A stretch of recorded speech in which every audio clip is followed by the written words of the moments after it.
And now, Classic Tracks with Ed Wallace.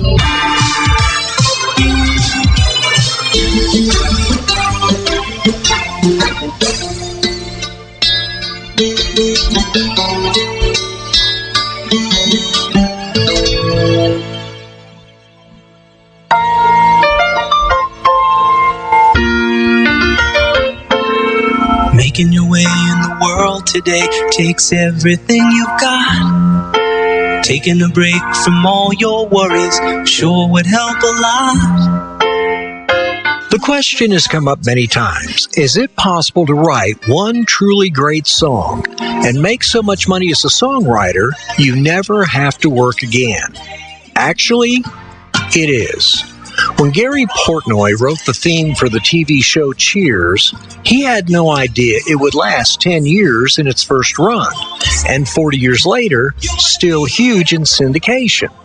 But every time Cheers plays on TV, Gary gets his check. Now, we don't know that he's rich, but he said he's had a very comfortable life since 1982.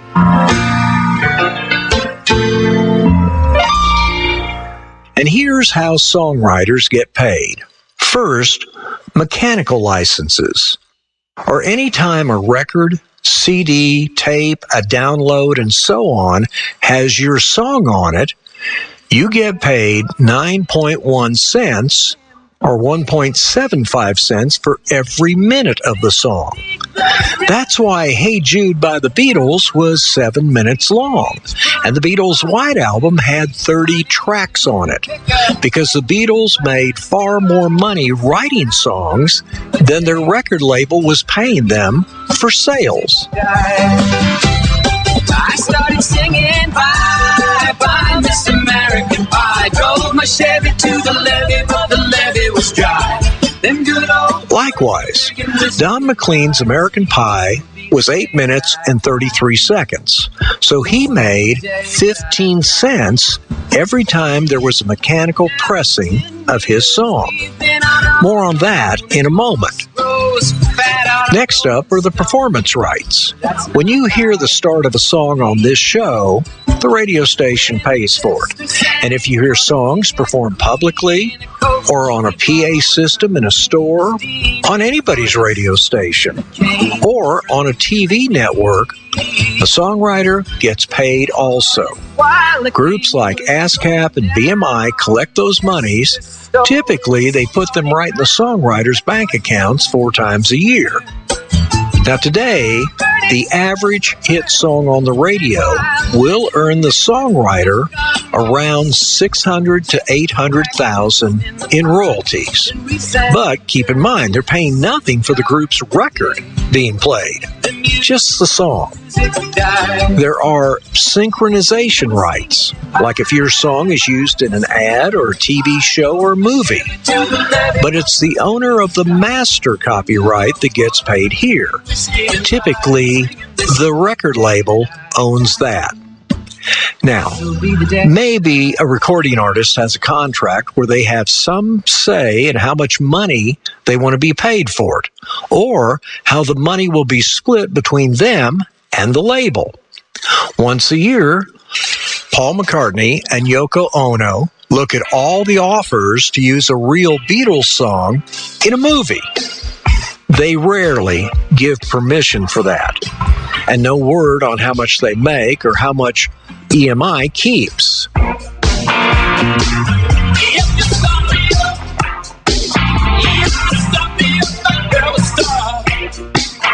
By the same token, legend had it that Bill Gates paid the Rolling Stones $14 million to use their song Start Me Up for the Windows 95 ads.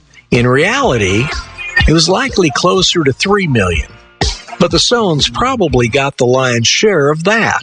A long, long time ago, I can still remember how that music used to make me smile.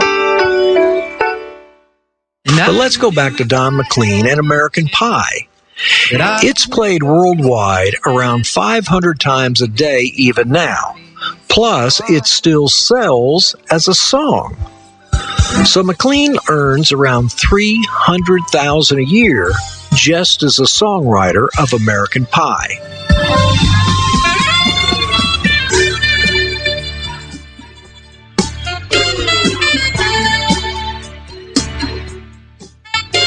Jerry Rafferty gets around $100,000 a year for 1978's Baker Street.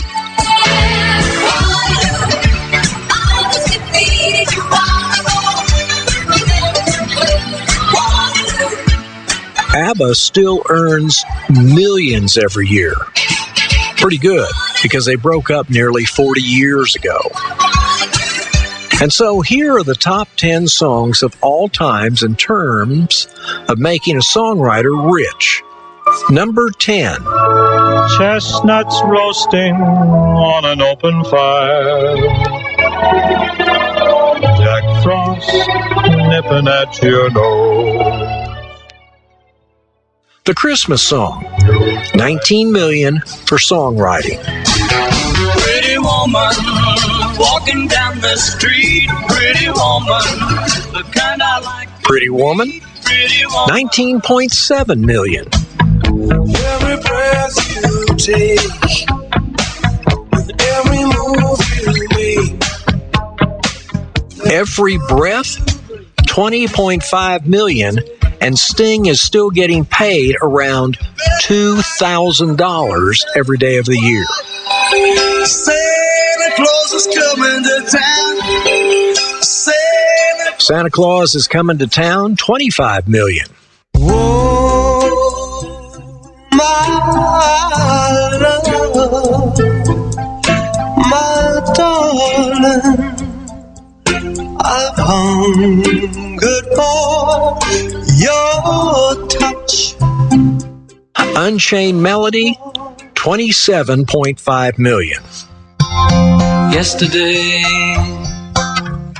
all my troubles seem so far away. Now it looks as Yesterday, $30 million.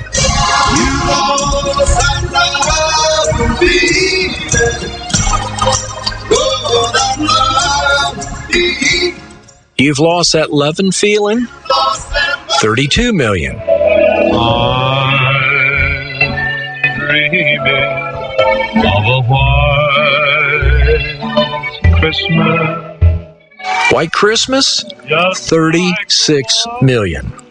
And the number one song, well, that would be Happy Birthday to You. Now, we don't have a copy of that because it's the most litigious song in history. It was written by the Hill Sisters, kindergarten teachers, in 1893. And for whatever reason, it still has a valid copyright on it. In 1990, Warner Chappell Publishing paid $15 million to buy up those rights to a 97-year-old song. And guess what?